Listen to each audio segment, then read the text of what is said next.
Olá, graça e a paz, tudo bem com você?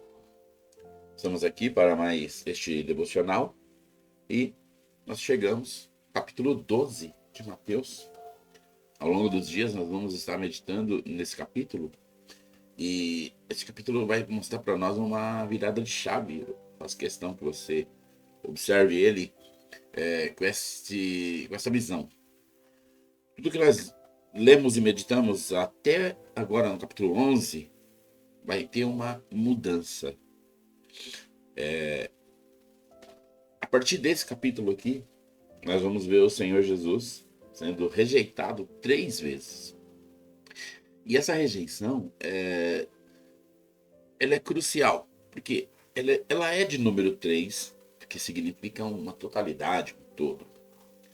E no capítulo 13, você vai então ter uma frase icônica que tem muito sentido e ela vai ser assim: a partir daí, o Senhor começou a falar por parábolas. Por que a partir? A partir do capítulo 12. A partir desse tempo de rejeição, aonde a ideia de estabelecer a igreja em Jerusalém, para que essa igreja, com todos os judeus, governasse o mundo todo, evangelizasse, né, chegasse a todos os homens, ela foi deixada. O plano A foi deixado. Então agora vai ser com o plano B. E qual é o plano B? O plano B é uma igreja oculta, uma igreja escondida, uma igreja que é feita pelos pequeninos que o pai escolhe aleatoriamente em qualquer lugar do mundo. É algo assim fantástico como o evangelista Mateus propôs o seu evangelho e escreveu. Realmente ele foi muito inspirado por Deus. Vamos então ler a nossa primeira porção aqui do capítulo 12, que diz assim: Por aquele tempo, em dia de sábado, passou Jesus pelas searas. Ora, estando os seus discípulos com fome, entraram a colher espigas e a comer. Os fariseus, porém, vendo isso, disseram-lhes: Eis que os teus discípulos fazem o que não é lícito fazer em dia de sábado. Mas Jesus lhes disse: Não lestes o que fez Davi quando ele e seus companheiros tiveram fome? Como entrou na casa de Deus e comeram os pães da proposição, os quais não lhes era lícito comer, nem a ele, nem aos que com ele estavam, mas exclusivamente aos sacerdotes? Ou não leste na lei que aos sábados os sacerdotes no templo violam o sábado e ficam sem culpa? Pois eu vos digo, aqui está quem é maior que o templo. Mas se vós soubesseis o que significa misericórdia quero e não holocausto, não teríeis condenado inocentes. Porque o Filho do Homem é Senhor do sábado. Uau! Esse é o tom, esse é o tom. Parece assim que a gente está ali em João 8, João 7, João 6, né? Porque João 6 e João 8 é conectado. Oh, o Senhor não dá moleza para esses caras. O religioso é hipócrita. O religioso, quando ele é um mestre religioso, ele é um oráculo na vida ali do prosélito, né? Daquele que segue ele. Porém, o erro do religioso, ele, ele passa pano, que é uma fala boa dos dias de hoje. Então, se ali o prosélito ele erra, Ele, ó, ferro. Quando ele erra, ô, boca de siri, todo mundo quietinho. É terrível, a religião é terrível. Então essa, esse debate com o- os fariseus aqui, ele é muito grande.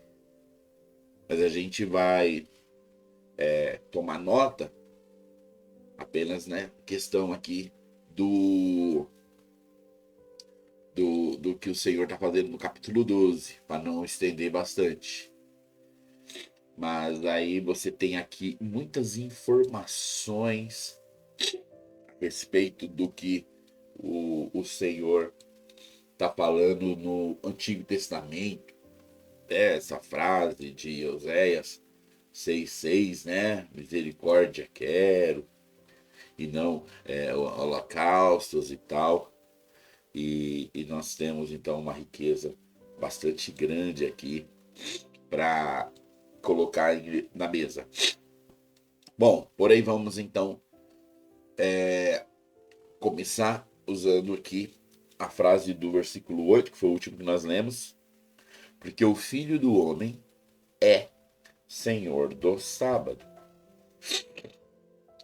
O sábado era para eles guardar o sábado. E o Senhor deu, né, direções para eles. O sábado, na verdade, ele é um pouco maior do que um dia da semana. O sábado era, de fato, um dia da semana onde eles não trabalhavam, para que eles pudessem ter uma folga, ter um descanso, estar com a família, principalmente tirar esse dia para adorar o Senhor. Então, era um sábado, certo?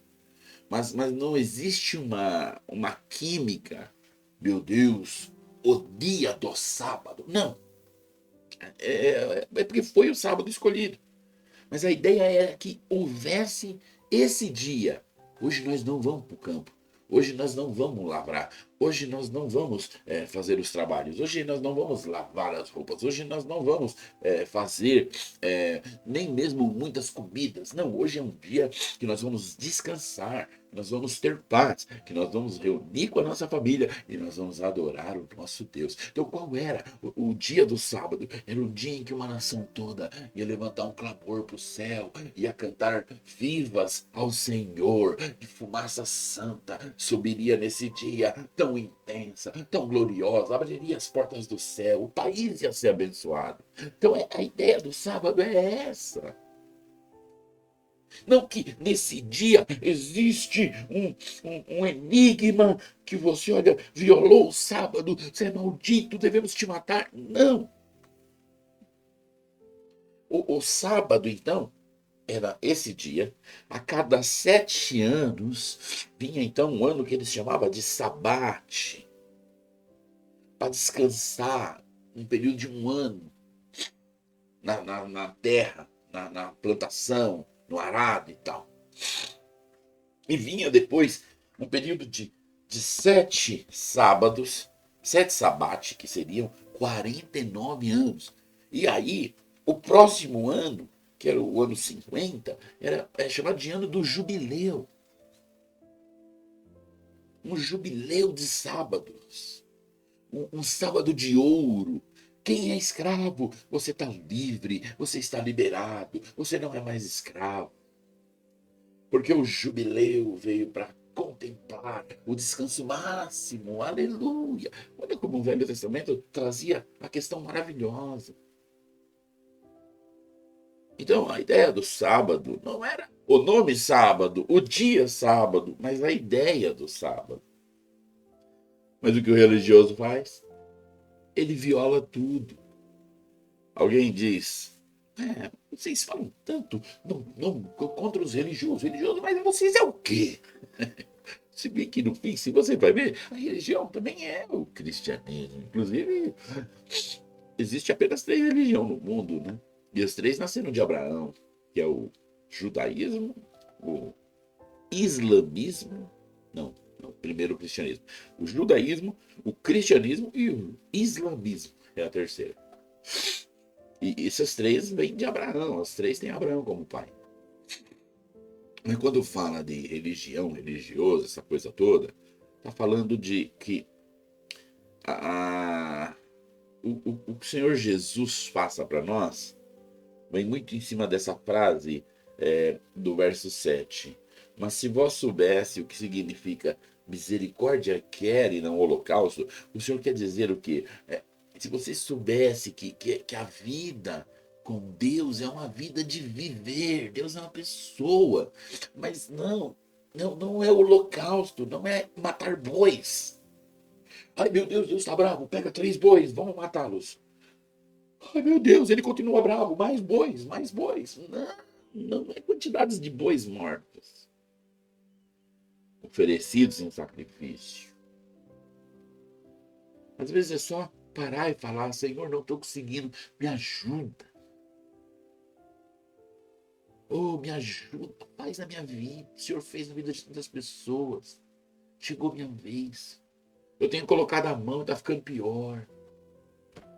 Eu estou tentando arrumar e está ficando pior. Eu tenho pouco tempo para resolver tudo. Por favor. Olha uma diferença. O que a religião vai falar? Vai lá, ora desse jeito. Vem aqui, faça jejum. Vai ali. Não. Essas coisas têm seus papéis, têm seus lugares. Oh, nós vamos fazer um retiro, queremos nesse retiro levar pessoas incrédulas e evangelizar a vida delas.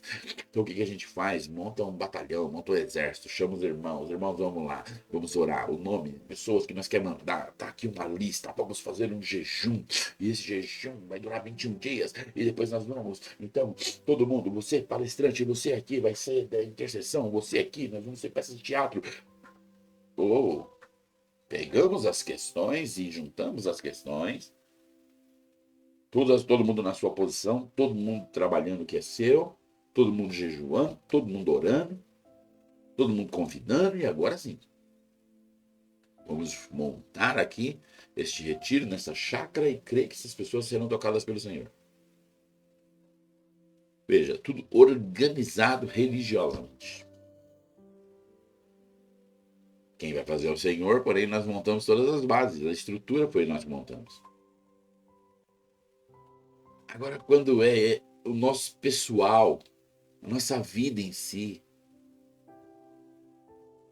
você vai ter que olhar muitas vezes fora dessa caixa de regras dogmática, de ideias e conceitos e preceitos. Por que eles matavam bois como oferta ao Senhor, holocausto? Porque aqueles bois apontavam para o Senhor Jesus. E quando Deus via aquele animal sendo sacrificado, era como no dia em que seu filho, lá na cruz, estivesse na mesma situação, salvando o mundo. Então servia de sombra, servia de lembrança na mente. Mas o que eles queriam fazer? Eles queriam fazer do holocausto um método tipo. Eu não sei se essa palavra é certa, contraséptico. Colocar o boi ali para aplacar a ira de Deus. Como se fosse assim: Deus está bravo, ponha os bois aqui, guardem as cabeças. Terrível isso. Terrível. Condenar os rapazes porque foram comer espigas. Não condenou eles porque eles comeram a espiga, mas porque eles colheram ela. Morram de fome, mas não estenda a sua mão para tirar essa espiga daí. Como diria um comentarista, a que ponto chegamos? Mas o Senhor Jesus, então, ele não responde simplesmente com a Bíblia, o que é maravilhoso, né? Ele fala, nunca lestes que Davi fez isso, né? Davi entrou na casa de Deus, comeu os pão lá que não podia. Davi não era da linhagem sacerdotal, Davi não era nada disso. E comeram e ficaram fortes e foram embora. O Senhor diz isso, né? Os pão não era lícito, comer e tal. Comeram. Mas depois ele vem e coloca nem a lei, nem aos que com ele estavam, mas exclusivamente sacerdotes. Ou não leste que na lei que aos sábados os sacerdotes violam o sábado e ficam sem culpa? Eu vejo, o Senhor está propondo aqui já uma questão que serviria para eles. Onde está escrito isso? Números 28, capítulo 9 até o 10. Aqui está quem é maior que o tempo. O Senhor fala para eles. Mas vocês não sabem. Aqui está quem é o Senhor do sábado. O sábado não era o dia. O sábado era encontrar o Senhor Jesus. E aqueles homens encontraram o Senhor Jesus num sábado e não regozijaram. Arrumaram encrenca. Para você ver como a religião dogmática é cega. Se fosse uma religião que fluía na vida, eles ajoelhariam e adoravam. Mas não é. Por isso,